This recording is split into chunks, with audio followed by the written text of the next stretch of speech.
তামিম ইকবাল ভক্তদের জন্য নিঃসন্দেহে এটা একটা সুসংবাদ। কারণ সবার অপেক্ষা ছিল তাদের পছন্দের ক্রিকেটার তামিম ইকবাল কবে মাঠে ফিরবেন এটা জানার জন্য। কিন্তু তামিম তিনি কিন্তু নিজ থেকে আসলে এই বিষয়ে কোনো কিছুই বলেননি। এমনকি তিনি আর ইন্টারন্যাশনাল ক্রিকেটে ফিরবেন কিনা সে ব্যাপারেও একটা ধোঁয়াশা রেখেছিলেন।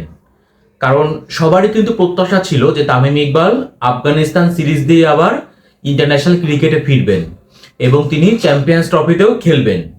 বাট যেহেতু আফগানিস্তান সিরিজে তামিম ইকবালকে রাখা হয়নি, এমনকি ওয়েস্ট ইন্ডিজের বিপক্ষে যে টেস্ট দলটা ঘোষণা করা হয়েছে সেখানেও কিন্তু তামিম ইকবালকে রাখা হয়নি।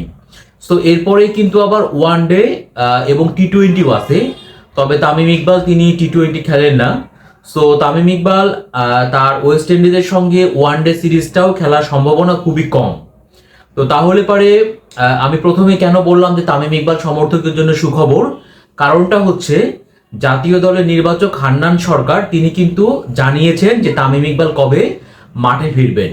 তার আগে আমি আপনাদেরকে আরেকটু জানিয়ে রাখি, সেটা হচ্ছে তামিম কিন্তু দেশের হয়ে সবশেষ টেস্ট ম্যাচ খেলেছিলেন গত বছরের এপ্রিলে আয়ারল্যান্ডের বিপক্ষে, এবং একই বছরের সেপ্টেম্বরে তিনি নিউজিল্যান্ডের বিপক্ষে লাস্ট ওডিআই ম্যাচ খেলেছেন। সো এরপর থেকে তিনি কিন্তু ন্যাশনাল টিমের বাইরে আসেন। আবার যদি বলি, তামিম প্রতিযোগিতামূলক ক্রিকেট খেলেছেন এবছরের মে মাসে, সেটা ছিল ঢাকা প্রিমিয়ার ক্রিকেট লিগের ম্যাচ, অর্থাৎ ঘরোয়া ক্রিকেট খেলেছিলেন।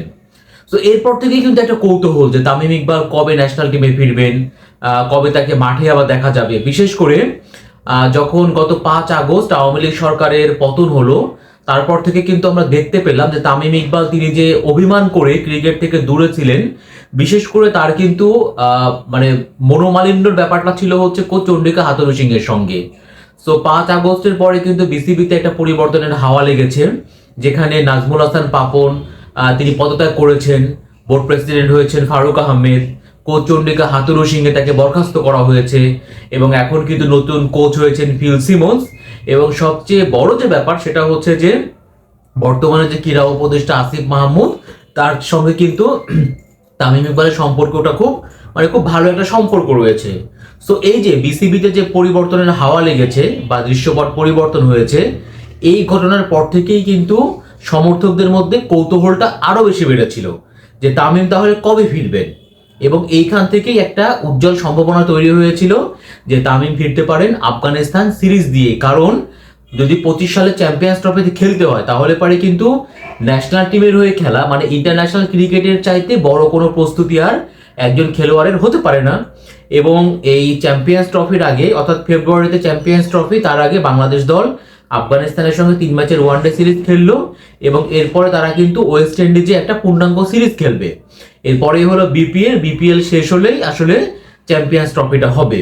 কিন্তু তামিম ইকবাল আফগানিস্তান সিরিজ দিয়ে তিনি ফেরেননি, এমনকি তার ওয়েস্ট ইন্ডিজ সিরিজে খেলার কোনো সম্ভাবনা নেই। তো তাহলে এবার তামিম ইকবাল কবে ক্রিকেটে ফিরছেন?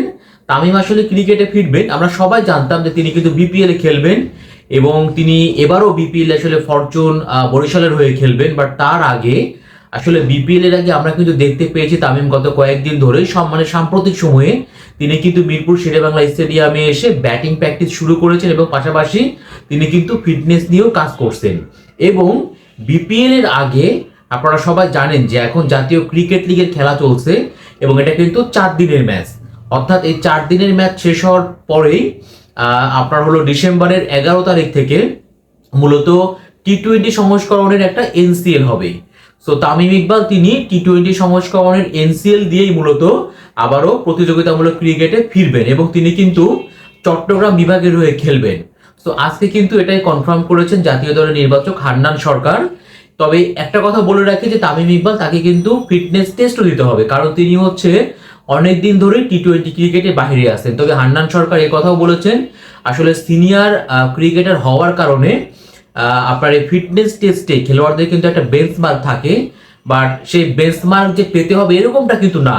অর্থাৎ সিনিয়র খেলোয়াড়দের জন্য তারা খুব একটা কড়াকড়ি করবেন না বেঞ্চমার্কের ক্ষেত্রে, এবং তামিম ইকবাল তাকেও কিন্তু ফিটনেস টেস্টটা দিতে হবে। এবং তিনি চট্টগ্রামের হয়েই আসলে এই টি-20 সংস্করণ এনসিএল দিয়ে আবার প্রতিযোগিতামূলক ক্রিকেটে ফিরবেন। এবং এরপর তো আমি বললামই যে তিনি কিন্তু বিপিএল এ খেলবেন ফরচুন বরিশালের হয়ে, এবং এই বিপিএলটা কিন্তু শুরু হবে 30 ডিসেম্বর থেকে। সো আপনারা বুঝতেই পারছেন যে তামিম কবে ক্রিকেটে ফিরবে, এটা কিন্তু এখন মানে নিশ্চিত হয়ে গেল আর কি, যে তামিম কবে ক্রিকেটে ফিরবেন। তো সবচেয়ে বড় যে প্রশ্ন সেটা হচ্ছে তামিম ইকবালকে ন্যাশনাল টিমে আর দেখা যাবে কিনা, এবং তিনি 2025 চ্যাম্পিয়ন্স ট্রফিতে বাংলাদেশ দলের হয়ে খেলবেন কিনা। কারণ তামিম ইকবালের অবর্তমানে বাংলাদেশ দলে যারা ওপেনিং করছেন আসলে তারা কিন্তু খুব একটা ভালো যে করতে পারছেন এরকমটা কিন্তু না। এই প্রেক্ষাপট থেকে তামিম ইকবালকে আবার তার সমর্থকরা, বিশেষ করে তার ভক্তরা তাকে দলে চান। এখন বিষয় হচ্ছে যে তামিম টি-20 সংস্করণের এনসিএল দিয়ে আবার প্রতিযোগিতামূলক ক্রিকেটে ফিরবেন, এবং তিনি টি-20 সংস্করণে বিপিএলও খেলবেন, এবং ফেব্রুয়ারিতেই কিন্তু চ্যাম্পিয়ন্স ট্রফি, এবং এটা কিন্তু ওয়ানডে সংস্করণে। সো বর্তমান যে প্রেক্ষাপট, এই প্রেক্ষাপট চিন্তা করলে আসলে তামিম ইকবালের চ্যাম্পিয়ন্স ট্রফিতে খেলার কোনো সম্ভাবনা আমি আসলে দেখতে পাচ্ছি না।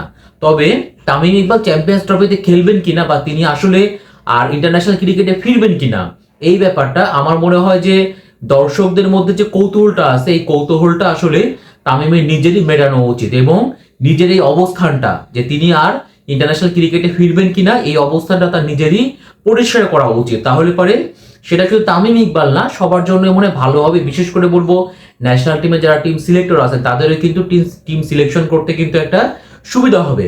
তো অবশ্যই আমি চাইবো তামিম ইকবাল তার ন্যাশনাল টিমে ফেরা নিয়ে তিনি যে ধোঁয়াশার ব্যাপারটা রেখেছেন এই ধোঁয়াশাটা তিনি নিজে পরিষ্কার করবেন বা ক্লিয়ার করবেন, এবং তিনি আসলে আর ইন্টারন্যাশনাল ক্রিকেটে ফিরবেন কিনা সেই জিনিসটা তিনি যদি নিজ থেকে পরিষ্কার করে বলে দেন তাহলে পারে মানে তাকে তার ফেরা নিয়ে যে প্রশ্নগুলো হয় সে প্রশ্নগুলো কিন্তু আর হবে না। তো আশা করি তামিম ইকবাল তার অবস্থানটা নিজেই পরিষ্কার করবেন।